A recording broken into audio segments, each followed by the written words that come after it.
Здравейте, приятели! Днес се намираме в Сливница и тук има доста монументи, които мисля да посетя днес.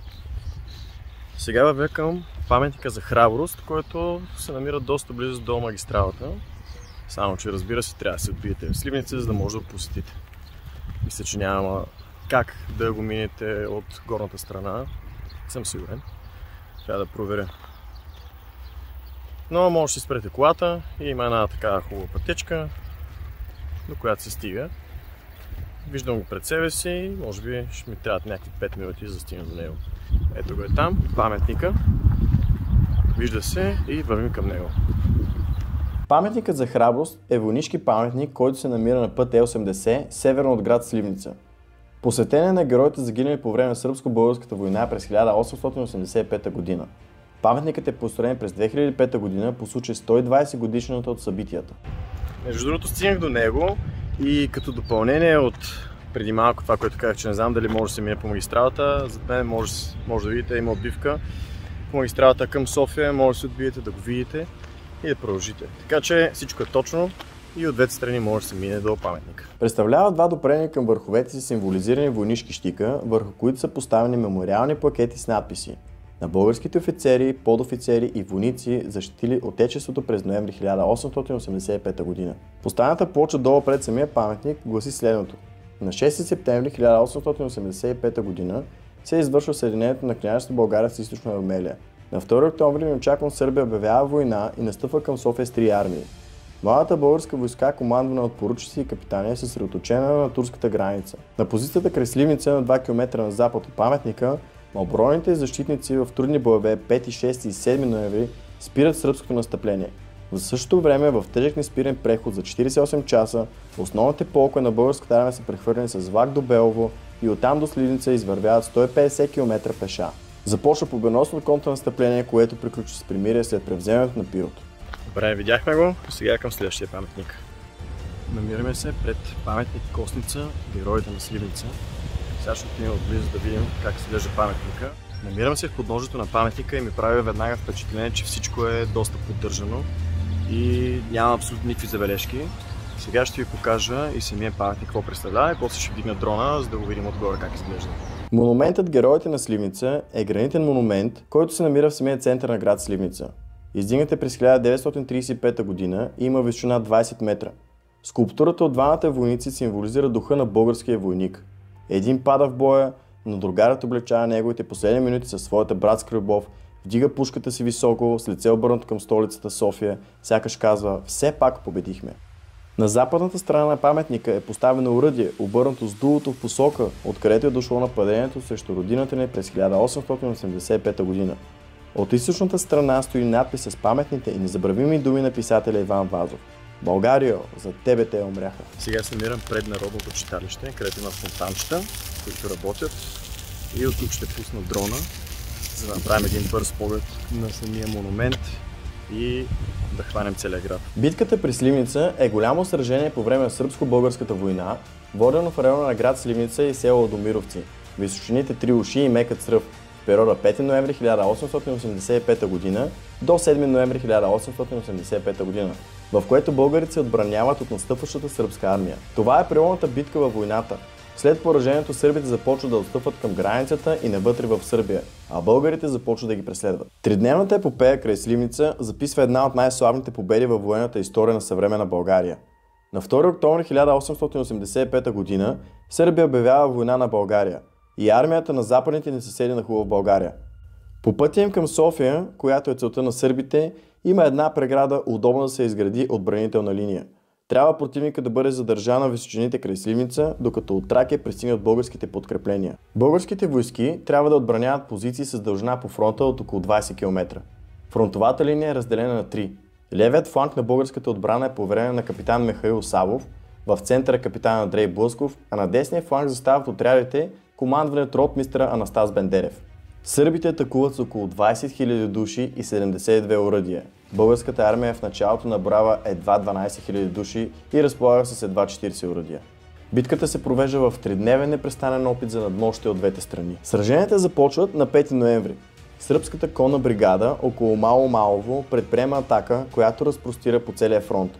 Българите отразяват атаката и успяват да завземат Малово и Мекац ръв.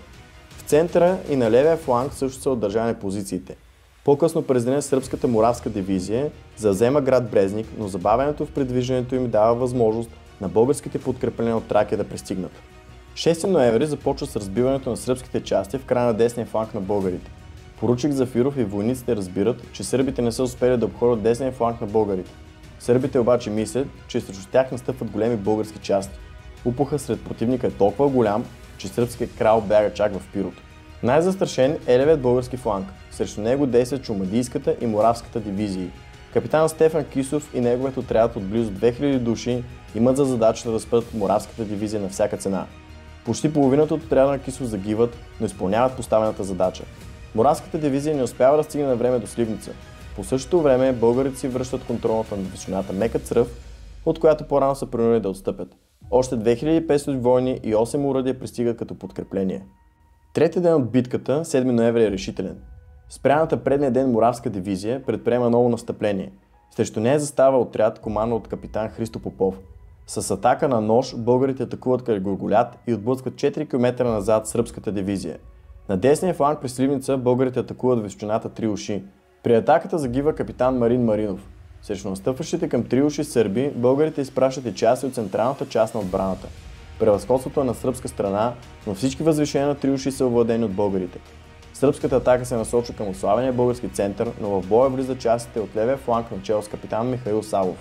Отрядът на Коста Паница предприема атака срещу левия фланг на сърбите край Затовци и Комшица, което допълнително внася смут сред тях.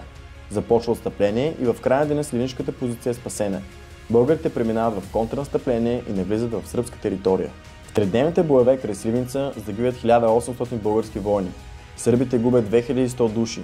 С победата българите практически защитават съединението на княжество България с източна Румелия. А датата 7 ноември се смята за рождена дата на българската сухопътна войска, точно заради победата край Сливница в битката, в която капитаните печелят войната и спасяват българското съединение. Ай сега към колата и на следващия паметник, който също е доста важен и е част и символ от града. И така, намираме се близо вече до последният паметник, който съм планувал тази обиколка в Сливница. Сега ще ви покажа. За съжаление малко по-кофти е мястото. Бих казал запустяло. Паметникът на капитаните се намира в бивше поделение край град Сливница, вдясно на пътя град Сливница, село Алдомировци. Издигнат е през 1985 г. по случай 100 години от героичната победа на българската армия в Сръбско-българската война през 1885 г. Представлява 5 символични щика с височина 11 метра и бюстове на 5 капитани, разположени в основата на всеки щит. Бюстовете са на капитаните както следва. Атанас Бендерев ръководи северният фланг, отказа заповед за отстъпление и нарежда настъпление. Коста Паница, отрядът му контратакува най-северният, най-десният фланг между Сливница на север от Три уши и Стара планина. Радко Димитриев участва в контрнастъплението край Пирот след битката при Сливница. Олимпий Панов, чието първо име е изписано Олимпий, включително върху бюста на паметника, заедно с Бендерев е против отстъпление. На третия последен ден от сражението нарежда атака в центъра, с което предотвратява сръбския контраудар към реда Три уши на северния фланг, което води до успешен край на битката при Сливница. И Атанас Озунов, началник на северният отряд и комендант на Видинската крепост, удържа атаките на сърбите срещу Видинската крепост, чието думи са: "Аз съм се учил да превземам, а не да предавам крепост." Както виждате, малък недостатък от това е, че няма пейки, на които може да седнете и да хапнете спокойно, докато гледате паметника и се наслаждавате на природата тук, защото, честно казвам, тук е спокойно. Няма абсолютно никой наоколо. Еми, това е, приятели. Надявам се епизода да ви е харесал. Аз тръгвам и се насочвам към следващото място, което, разбира се, ще запазя в тайна, докато надойде следващия епизод. Но обещавам, ще е свързан с паметници и монументи. Доста е огромно и нямам търпение да отида да го заснема. Мисля, че с тези думи на Атанас Озунов мога да завърша епизода. Надявам се той да ви е харесал и ако това е така, подкрепете ме с един лайк, коментирайте, споделете и не забравяйте да се абонирате с камбанката, за да ви извести когато има нова серия. А до тогава, чао българи!